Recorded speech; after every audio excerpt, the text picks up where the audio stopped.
যে বিষয় বিষম গতি নাই ভদ্রগতি, বিষয়ের গতি খারাপ, তাই আমি এই বিষয় দেই না। বিষয় দেই না কেন? বিষয় পেলে আমার ভক্তার আমার থাকে না। তা আজকে যেমন নিজের সন্তানকে কেউ হারাতে চায় না, তেমনি ভগবান তার ভক্তকে হারাতে চান না। তাই বিষয় দিলে হারিয়ে যায়, তাই বিষয় ভগবান সীমিত রাখেন। কৃষ্ণ ভক্ত বড় বিষয় নয়। মহাপ্রভু আমাদের দেখুন, যত কৃষ্ণ ভক্ত নিপুণ ভক্ত যারা, তারাও অত বিষয় টাকা পয়সা নেই। শুধু একমাত্র ধনী ছিলেন কে?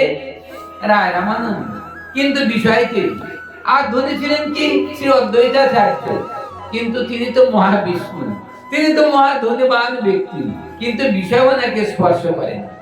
আর আমাদের একটু টাকা হলেই তো আমাদের স্পর্শ হয়ে যায় মন, আর আমাদের প্রাণ নষ্ট হয়ে যায়। তাই জন্য ভগবান আমাদের বিষয় দেন না, কারণ বিষয়ের গতি খারাপ। তাই বলে ভগবান আমাদেরকে বিষয় একটু সামান্য চলার মতো রাখেন, তাই বলে আমাদেরকে অনাহারে রাখেন তা না। আমাদের কোনো কাজে বাধা হচ্ছে তা না, ভগবান আমাদেরকে চলার মতো রাখছেন। তাহলে আমাদের অসুবিধা একটু হয়, তাহলে ভগবান চরণ প্রাপ্তি হইবে, আবার ভালো খাওয়া পড়া করে আবার পৃথিবীতে আমরা যেতে পারবো। এটাই তো আমাদের বাসনা। আজকে এই মাধুরী এখানে বা কার্তিকের এখানে অনুষ্ঠান হচ্ছে, এ বলিয়ান বিধির কলঙ্কারি করে খান খান। তাই আজকে বিধাতা বিধান যাহা, কৃষ্ণ ভক্তদের বলিয়ান হয়, তা বিধাতার বিধানও খণ্ডন হয়ে যায়, ভগবান অসীম হয়।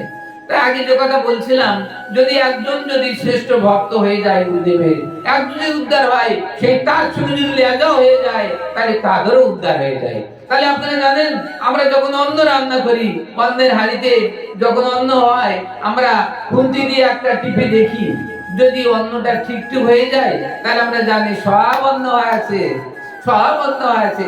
কেন? কারণ হাড়ির মধ্যে সব অন্ন আছে, একসঙ্গে তাপ দেওয়া আছে। শ্রবণ কীর্তন শরণ বন্ধন উপাদ সেবন দাসরে, আবার পূজন সখী জন আত্মা নিবেদন গোবিন্দ দাস অভিলাষরে।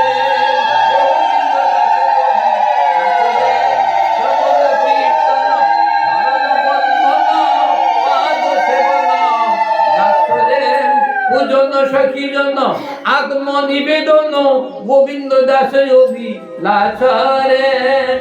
এই নববিধ ভক্তি, এই ভক্তির মধ্যে যখন সাধক থাকবে, তখন ওই সাধকের আর কোনো লয় পায় না।